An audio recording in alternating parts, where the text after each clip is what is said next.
In this lesson, we will define and look at some examples of subrings and integral domains. Just as we studied subgroups in group theory, we can define and study subrings in ring theory. So let's begin with the definition. A subring S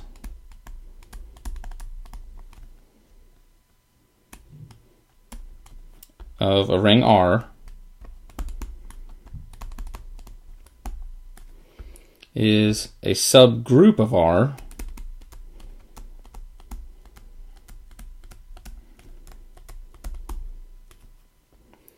that is closed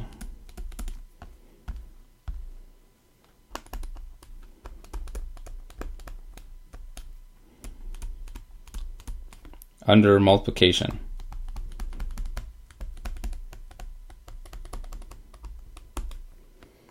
So in other words, S is a subring of R if S is a subset of R that is a ring itself when the operations of R are restricted to the set S. So we have the following subring test to determine if a subset is a subring. So we need to show two things: that it's a subgroup and that a subset is closed under multiplication. So to show that a subset S of a ring R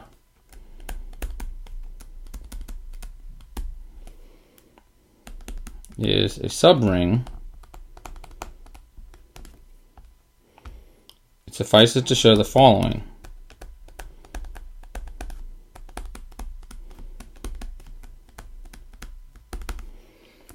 We must show that it is a subgroup of R. So just like we did in group theory, we need to show that S is not empty and that it's closed under additive inverses. And then we need to show that it's also closed under multiplication. So first, we need to show that S is non-empty.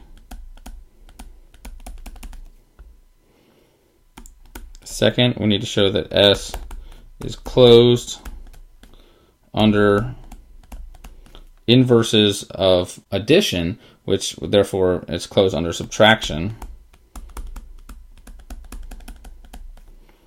So that is, if A and B are in S, then A minus B is in S.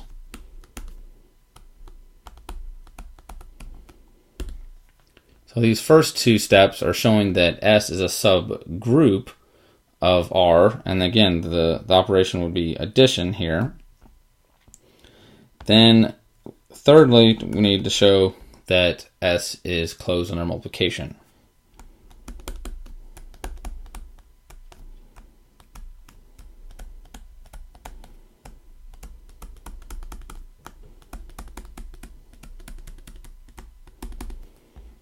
So A times B is in S for all A, B, and S.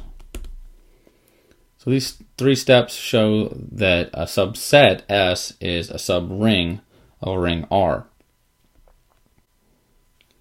Some quick examples of subrings. The trivial subrings consist of the set containing only the additive identity 0, and any ring is a subring of itself. So these two sets are trivial subrings of any ring R.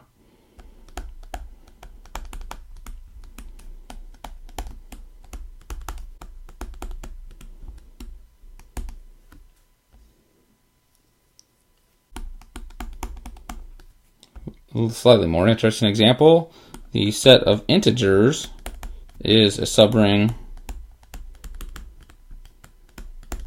of the rationals,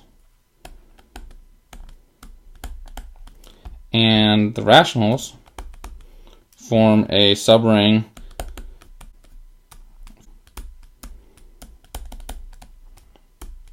of the real numbers. And that property is a subring of is actually a transitive property, so it is true that the integers is also a subring of the real numbers. Another quick example,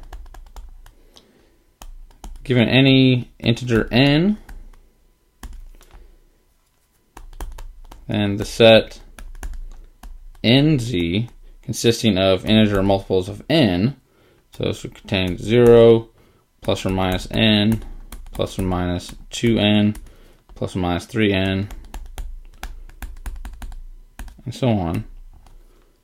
This set is a subring of the integers.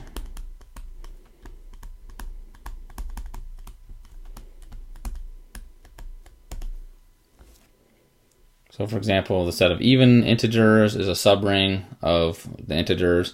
The set of multiples of 3 is a subring of the integers, and so on.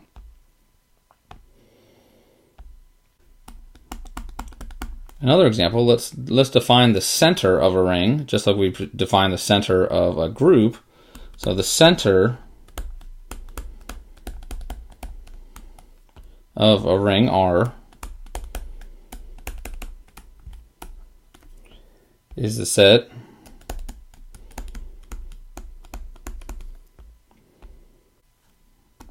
use the same notation, so capital Z of R.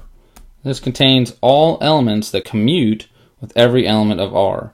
So it's a set of all Z in R such that ZR equals RZ for all R in R. So this set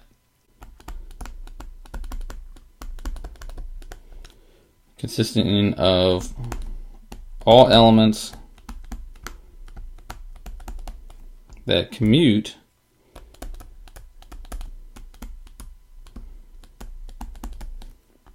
with every element of R.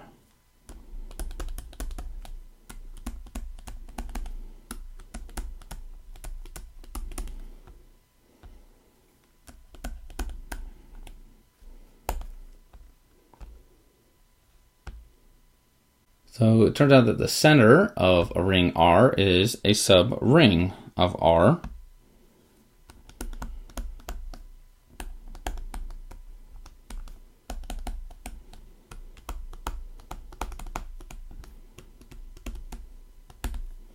So let's show this. So let's show three things. We need to show that the center is not empty, it's closed under subtraction, and closed under multiplication.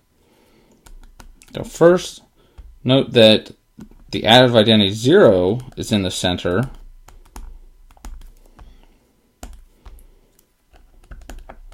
Since if you take any element R in the ring R, 0 times R just equals 0, but that equals R times 0.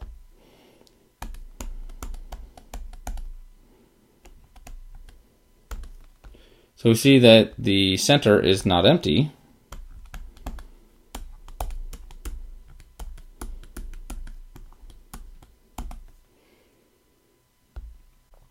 Now we need to show that the center is closed under subtraction.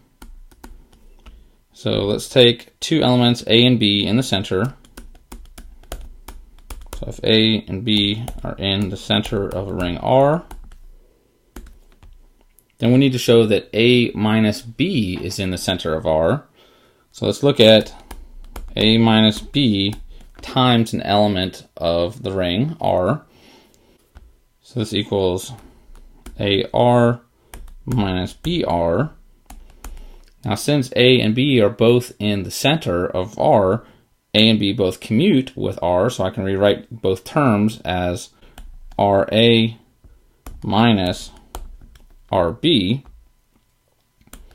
And then by the distributive property, I can write this as R times the element A minus B. And this holds for any element R in the ring. So we've just shown that A minus B commutes with R, so thus A minus B is in the center of R. Finally, we need to show that the center is closed under multiplication. So again, if A and B are in the center of R,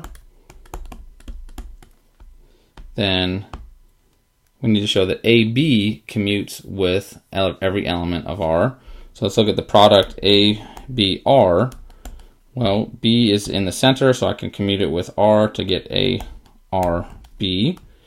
But then similarly, A is in the center, so I can commute A and R to get RAB. This holds again for all elements R in the ring. So we see that ABR equals RAB, therefore AB is in the center. And so we've shown the three conditions that are required to show that the center of a ring is a subring of the ring. Now we will recall the definition of a zero divisor of a ring, and then we'll define a special type of ring that has some of the same characteristics as the integers.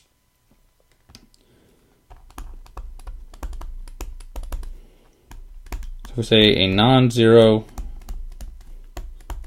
element A of a ring R is called a zero divisor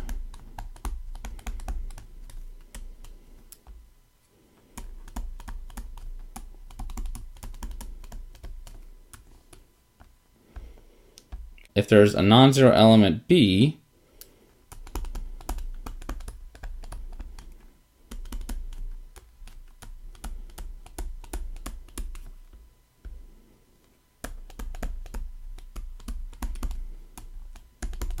in the ring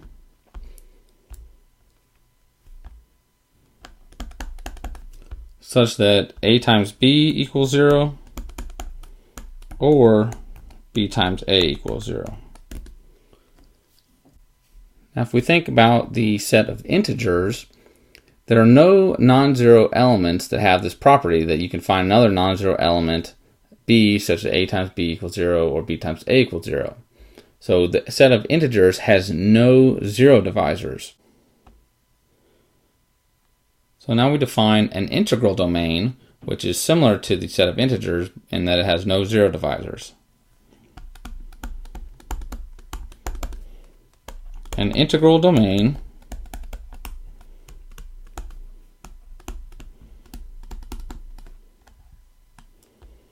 is a commutative ring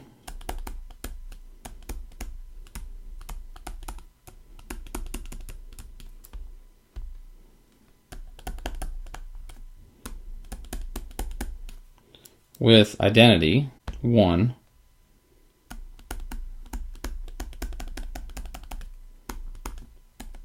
which does not equal 0 and no zero divisors.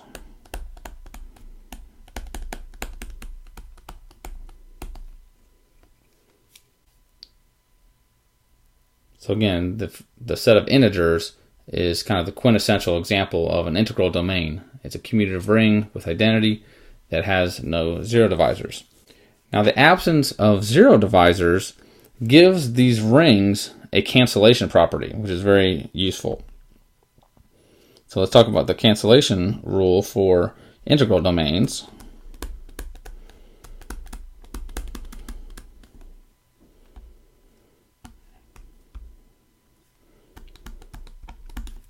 So if we have elements A, B, and C,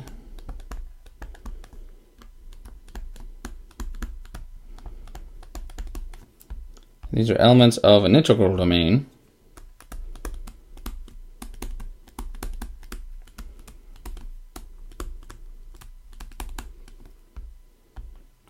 And we have the equation AB equals AC.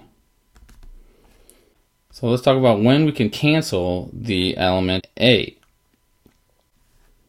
The conclusion is then either A equals 0 or we can cancel the A's and conclude that B equals C. So this is the idea for integral domains. If we know that A does not equal 0, then we can cancel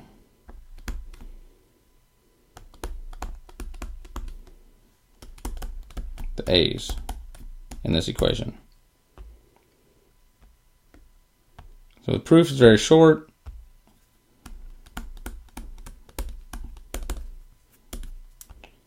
So if AB equals AC, then by the distributive law, the quantity A times B minus C equals AB minus AC, and this must equal 0. So we have a product, A times B minus C equals 0, and since A is an element of an integral domain, and B minus C is an element of an integral domain, then one of these factors must be 0. So since A and B minus C are not 0 divisors,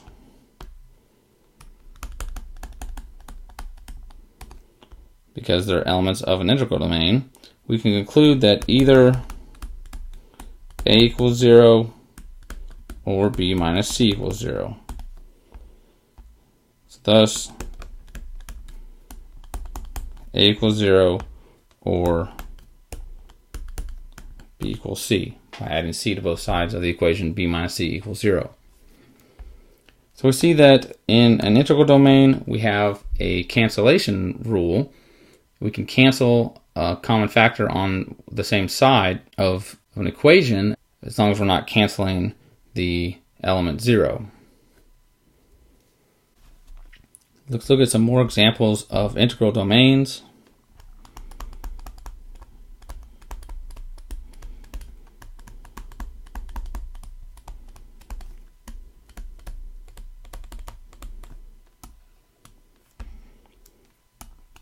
So the set of integers we've already mentioned, but the set of rational numbers is an integral domain. The set of real numbers, set of complex numbers, these are all examples of integral domains. We already showed that the set of integers mod p, where p is a prime, has the property that every non-zero element of the integers mod p is a unit and therefore cannot be a 0 divisor. So the set of integers mod p, where p is prime, is an example of an integral domain. And finally, if we look at the set of polynomials with integer coefficients, this is also an example of an integral domain. Now, as following fact, every field is an integral domain.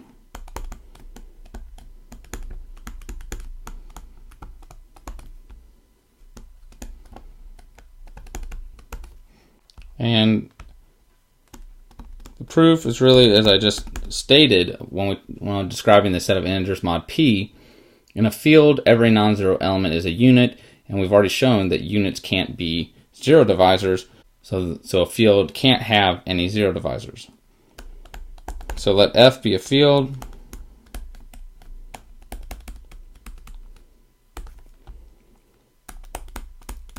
Then by definition, F is commutative.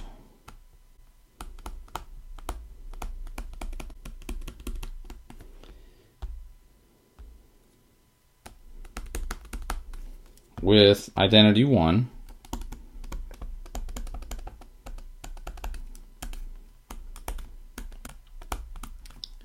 And we know that every non-zero element of F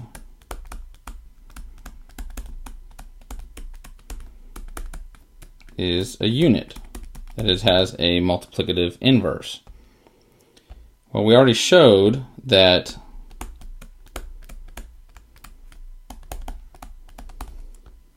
a unit can't be a zero divisor.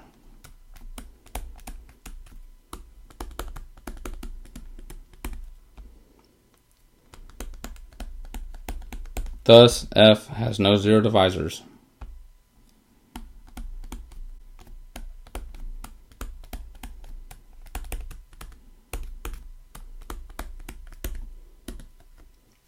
And is therefore an integral domain. So it's true that every field is an integral domain because they do not have any zero divisors. But it's another fact that we're going to show is that every finite integral domain is a field.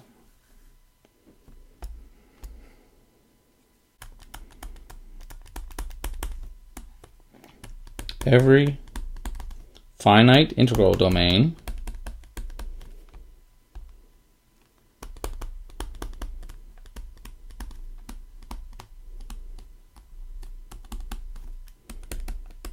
is a field.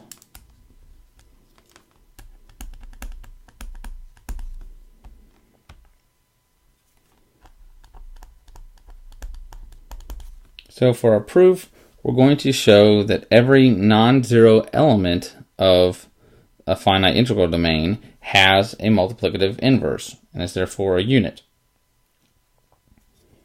So let R be a finite integral domain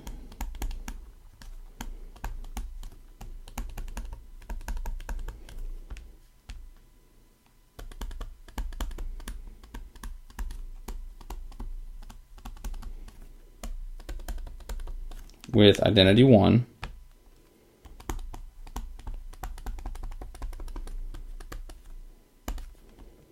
And now let A be non-zero, be an element of R. Then we need to show that A is a unit. Well, if A equals the identity 1, then A is a unit. So now we will assume that A does not equal 1 and show that A is also a unit. Now we know that R is finite. We're going to use that fact now. So since R is finite and A is an element of R, look at the integer powers of A.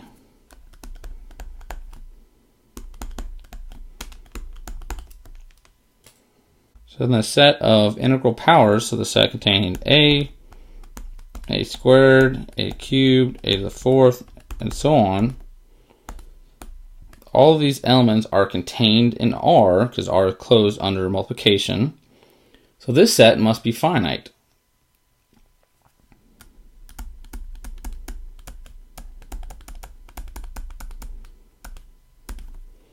So in this set of integer powers of A, there must be two elements that are the same. So thus, A to the I must equal A to the J for some positive integers I and J.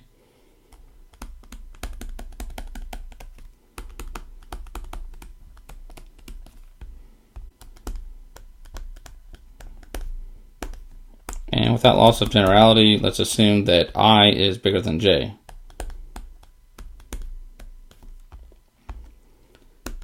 Then by cancellation,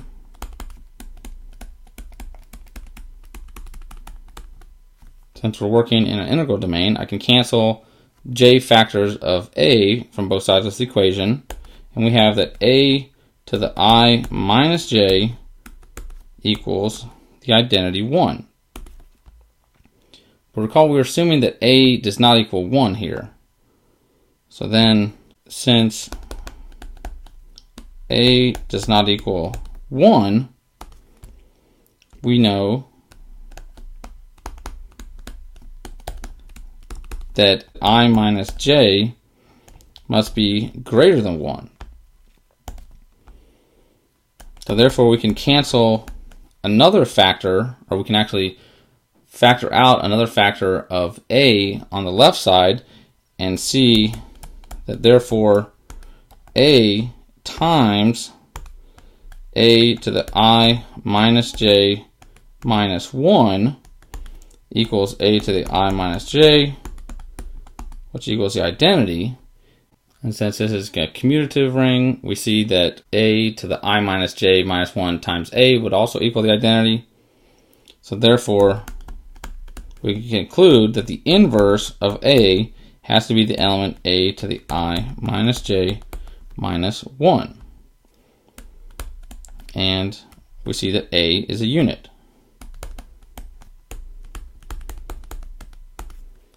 So we've just shown that every non-zero element of R is a unit.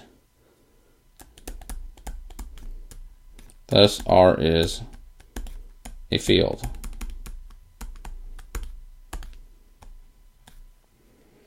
So we see that every finite integral domain is a field.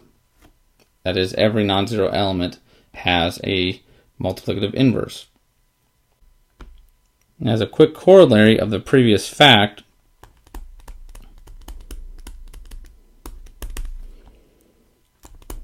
for a prime p, set of integers mod p is a field. We actually showed directly that the set of integers mod p is a field by showing that every non-zero element is a unit. This also follows from the previous fact that the integers mod p is an integral domain, and being finite, it must be a field as well. Let's look at another example of an integral domain.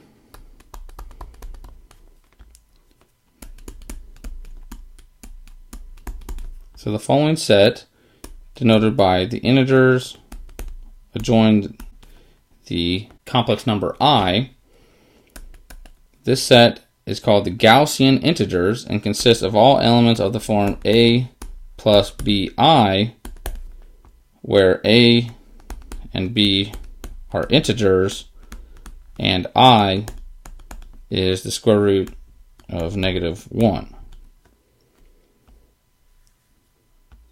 So this set is called the Gaussian Integers.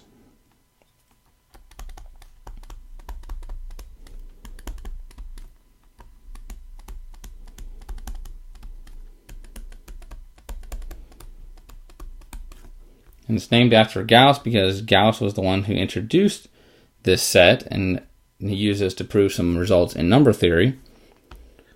This set is called the Gaussian Integers, and it is an integral domain.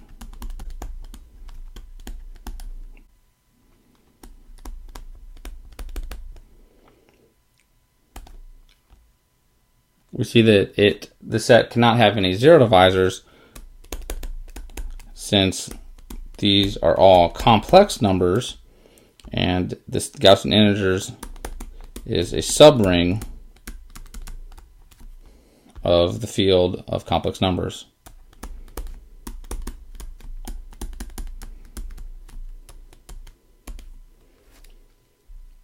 So there are no zero divisors in any field, and so the set of Gaussian integers has no zero divisors as well.